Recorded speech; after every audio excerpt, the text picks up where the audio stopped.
1989, DCI returns to Kansas City, and the tenor of the telecast changes that year as Kurt Gowdy, the legendary sports announcer, joins me as co-host. It was a year of revolution around the world, the high point certainly coming when the Berlin Wall is breached for the first time, then the wall starts coming down, and the two Germanys will become one once again. A completely different story in China, as a democracy protest in Tiananmen Square is crushed with ruthless efficiency by the Chinese government. We had a major oil spill off the coast of Alaska as the Exxon Valdez runs aground. You remember the World Series in October? Rocked by an earthquake in San Francisco. At the box office that year, The Adventures of Indiana Jones captured our fancy and fantasy, and it was fantasy on the football field once again that would eventually triumph as well. It sure was. We had dueling Phantoms that year. Yes, we did. The Phantom Regiment comes back and really roars into finals with the New World Symphony show. The crowd goes nuts. They tie the all-time high score, 98.4. We're thinking this has got to be it. This is Phantom's year. Show finally. Of the night. And in comes Santa Clara Vanguard, our old pals. Talk about identities, two very strong identities. And they come in with a revamped Phantom of the Opera show, and they take all the cards. They break the record's all-time high score, 98.8. It is an amazing performance, really from the heart. And bubbling under the top, Cavaliers are still doing this. They're doing their rise, and it's one of those things that it's an opportunity for them to change gears a little bit, and they do John Rutter and his choral music, orchestral music. Very good for them. You know, it was interesting to watch Star of Indiana that year. They're still in their ascent and totally changing styles. Well, they decide, they look at Cavaliers, they look at the Phantom Regiment, they look at Santa Clara Vanguard, they go, we can't do that. Our identity is going to be, we're the chameleon, we're going to change. And so they do an all British show out of nowhere. And you know, Bill Cook, I always think of Bill Cook. This is a guy who 4 years before had really felt an urge to start a drum corps, to bring drum corps to kids, because his kid had been in the Colts. Mm-hmm. And he said, this is a great activity. So an Indiana businessman decides, I'm going to be the first fully corporately sponsored corps. And he founds the Star of Indiana. And here they are making the rise. My favorite, I've got to go, well, freelancers get in, Crossmen get in, and I love their How High the Moon. That was a great chart. Yeah. Of course, Madison moving the walls back with Slaughter on 10th Avenue. Yeah, okay, I'll give you that one too. 1989 in Kansas City.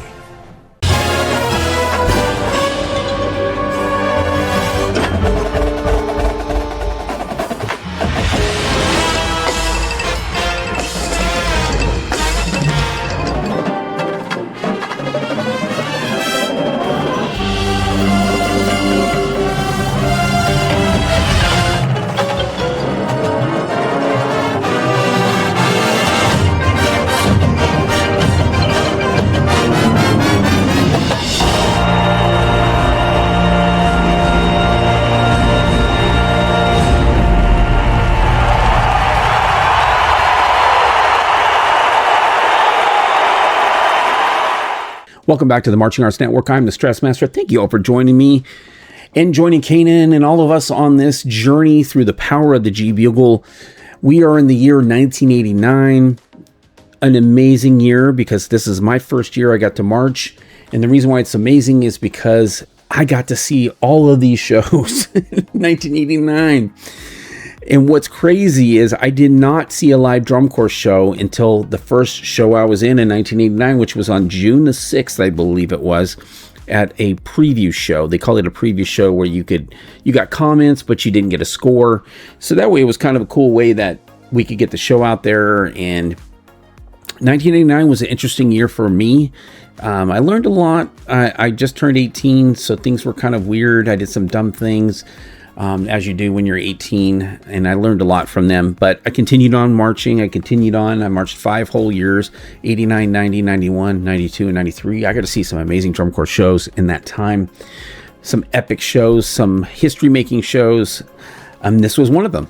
We are watching 1989 Cadets of Bergen County. That's what they were called in 1989, doing Les Mis. Now, Les Mis is not my favorite musical. Phantom of the Opera actually is. And this was the year we had 2 musicals. We had 1989 Cadets and then SCB doing Phantom of the Opera for the second time. I love Phantom of the Opera more. It's just more of my thing. But what they did with Les Mis is just magical. It's just a magical show. Zengali drill, amazing show. They do some cool odd tempo things where they start in one tempo with one ensemble up in the corner, and you guys will see this, and then another ensemble is playing two different like parts, and then they mesh it together, and it's just this amazing thing. Just such an amazing show. But let's take a look at the repertoire. So I'm going to pull that up real quick here. All right, so you can see the scores here. Santa Clara with a 98.8, Phantom Regiment 98.4, Cavaliers, a great show. Oh my God, they're so good. Blue Devils 95.9, and then Cadets in 5th place with a 95.6, and then Starving Indiana right behind them with a 95.3. So the Cadets show Les Mis, and these are all the different. I Dreamed a Dream at the end of the day. Look down. I know if you're probably familiar with the musical Les Mis. If you're not, go and watch it. It's an amazing musical. And like I said, what they did with this was just something so different, something so unique in the way that they approached it, the colors, like I said, the marching, the integration of two different tempos in the closer. You guys will see that, and I'll try to point it out again there, but what an amazing show just from beginning to end. And I can't wait to share it all with you. So let's get to it. Here we go. Okay, before we start, you're also going to see something that was never done before. This is common now, but the Cadets actually innovated this in 1989. So here we go. You guys can tell me what it is in the comments.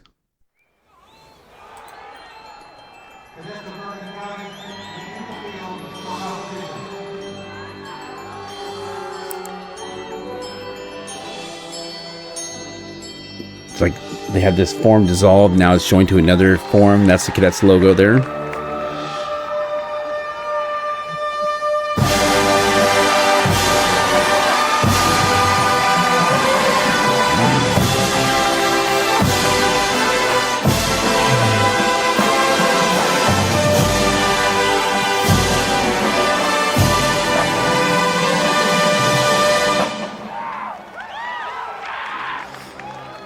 And that's the French flag, but they had to put a little bit of yellow at the bottom because you can't technically have another country's flag. You can't spin it. A little trivia there. And then they did this elbow raise when they changed directions.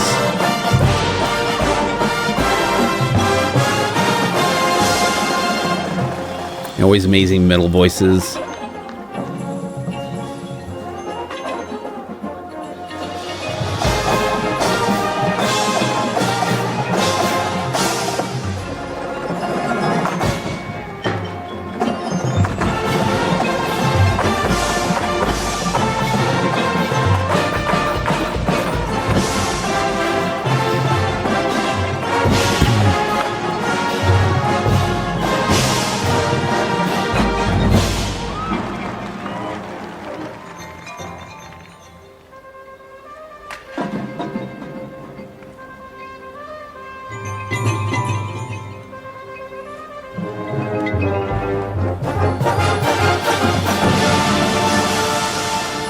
Just amazing playing throughout this whole show.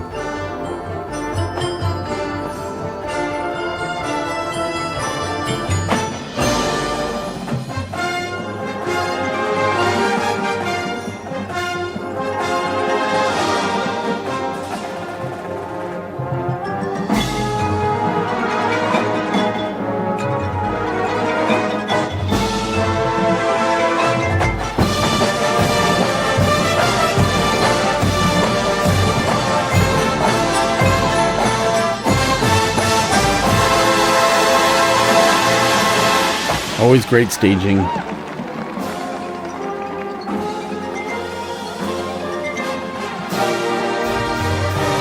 Cadets amazing color guard.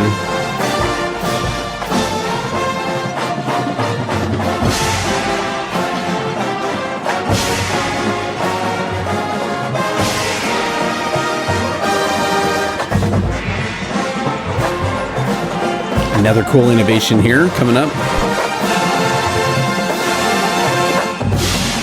Oh, they don't show it. Yeah, they like to do the slow motion.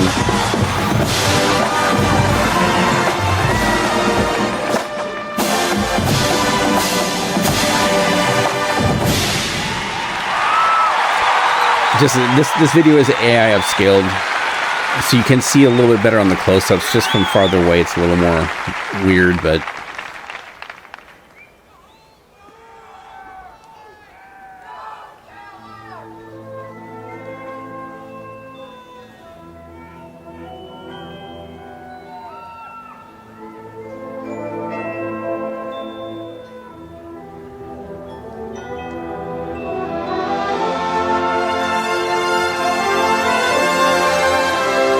those are like alto horns. Maybe all the mellophones. Okay.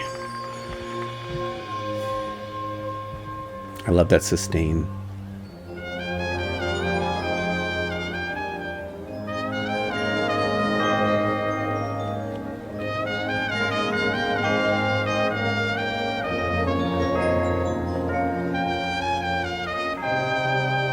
I love the breakaway form, and then it scatters into a new form. Really cool effect.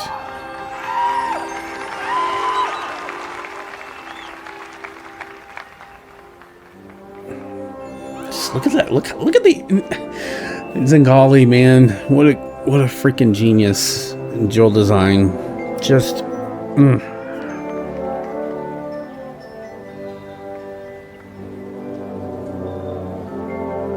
There'll never be another one like him where it's just organically moving and evolving and breathing and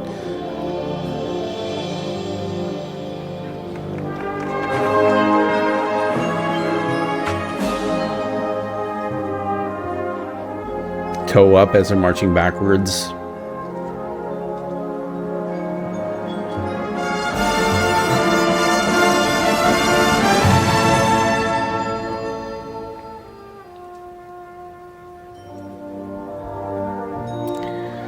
Such a beautiful show.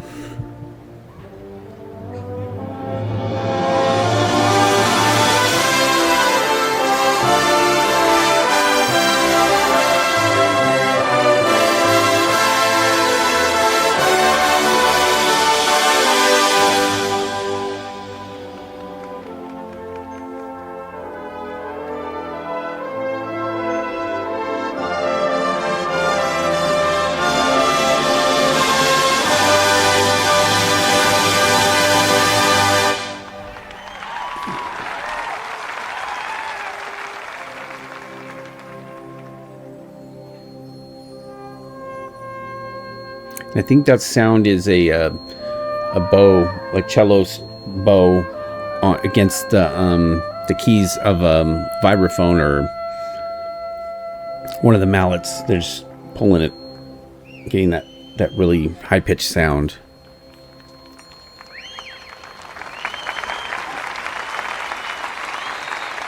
Silent drill. Oh my gosh. No tempo.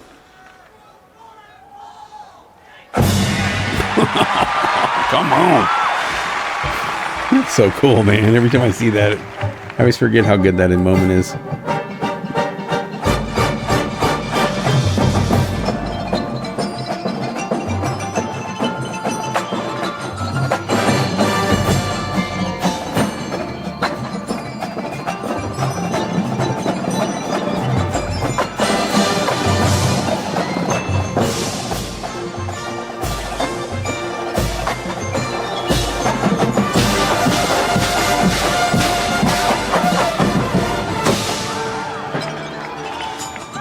Freaking pit, man.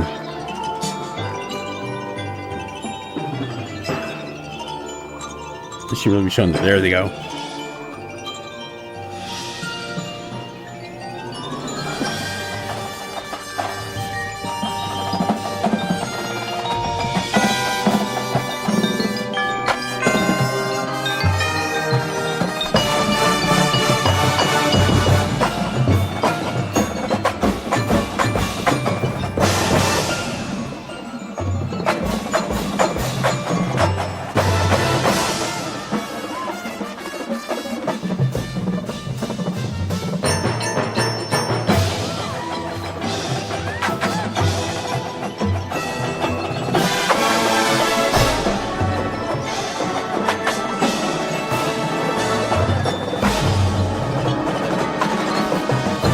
Drumline. Just moving. Look at that. Just moving. Just non-stop movement.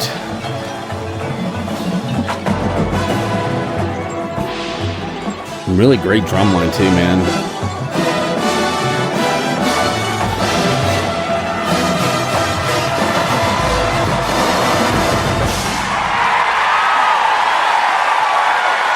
Now the flags are all torn, like they just went to battle. So cool.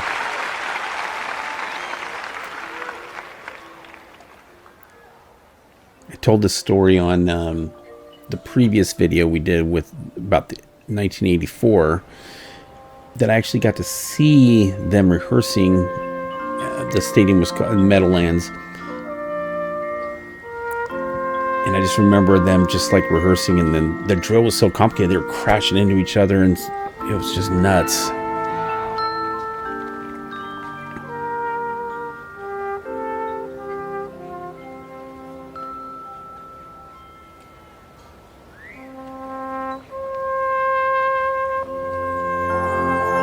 You see a little bug crawling across the ground.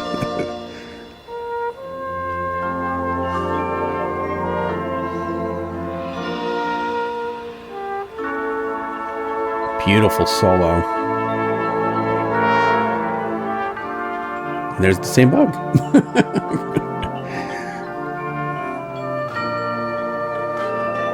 And this is where you have the two different songs coming in at the same time, or the piece, two different tempos.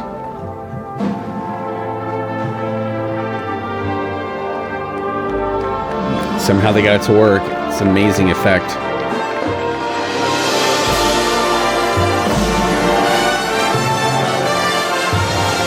You can hear it.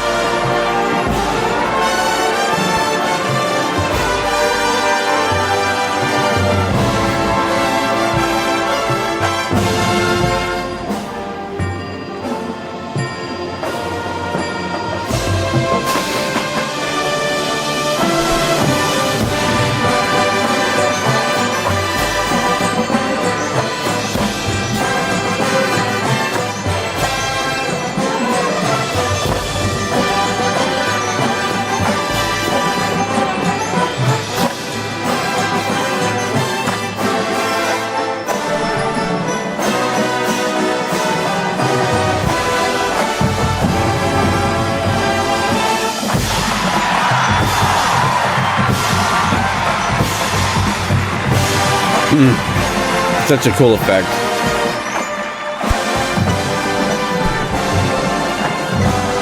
There's moving.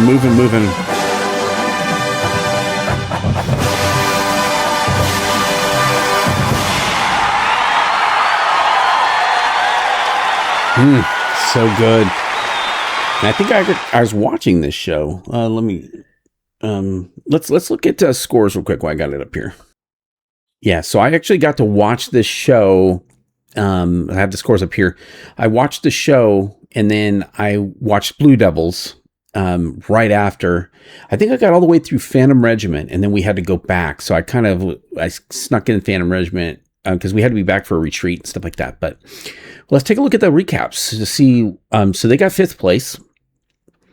In the visual category here, they got 4th, 52.9.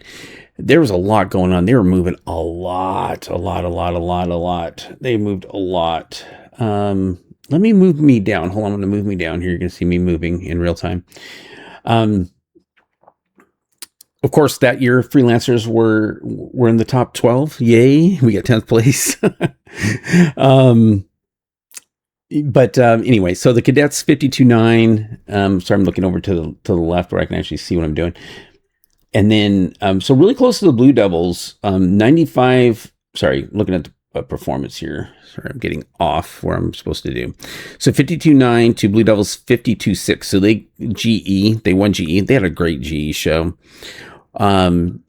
Performance 42.7 to 43.3. So Blue Devils beat them in that category there. And then the total was 95.6 to 95.9, so really close to the Blue Devils. And then it jumped up to 97.2, 98.4, and then the new highest score at the time was a 98.8, and that stayed for a long time, quite a while. So what a fantastic show. Tell me your guys' thoughts in the comments below. Love to hear it. Love to hear your guys' thoughts on this show. If you've seen it, if you haven't seen it and you just did, and now you're like, wow, that's great. I mean, Cadets did some amazing stuff, man. They were really the innovators in the 80s. They really took the activity, pushed it into a new direction, mainly George Zingali, visually, but a lot of other people in the Cadets, you know, they pushed show design, they pushed show concept. Really cool. I mean, I'm just amazed at the ability to just change the whole activity just by visual design. So, all right. Well, thank you guys so much. This has been an exciting trip. This is the last video in the 80s series. You're going to see this one last before we jump into the 1990s. 1990s, like I said, the 89 to 90, there's like this just weird mind shift that happened. So it's like we closed out the decade of the 80s. Now we're going into the 90s, and it completely changed. Way different shows, way different show design, way different thought, feeling, all this stuff. Cadets still being the Cadets. They actually won in 1990. But just this weird change. It was just so odd in so many ways. I mean, we did go from 2 valves in 1989. In 1990, we were able to go to 3 valves. And I remember we got our first 3-valve horns, which were the mellophones, and we spent an entire day trying to tune those suckers. We finally had to get new lead pipes or new tuning slides because they were just so sharp. We couldn't use them. We had to go back to the 2 valves for a while. And then cores eventually, you know, they still kept some 2 valves. Contras, I don't think we ever went to full 3 valves in the contrabasses. We stayed with 2 valves for them, but baritones eventually, and, you know, sopranos and stuff like that. But anyway, thank you guys so much for joining us. Really appreciate it. Please make sure you subscribe if you have not done so. That way you get notified when we have cool videos like the one you're watching right now, and you can get to see those. And if you've missed any of the other videos on this series, please go back and watch it on the playlist, which is The Power of the G Bugle, and you can see all the cool videos we have for you there. So thank you guys so much. We'll see you in the next video. Until then, you know exactly what you need to do, and it's always the same, because you always got to be marching on. Thank you guys so much. We'll see you in the next one.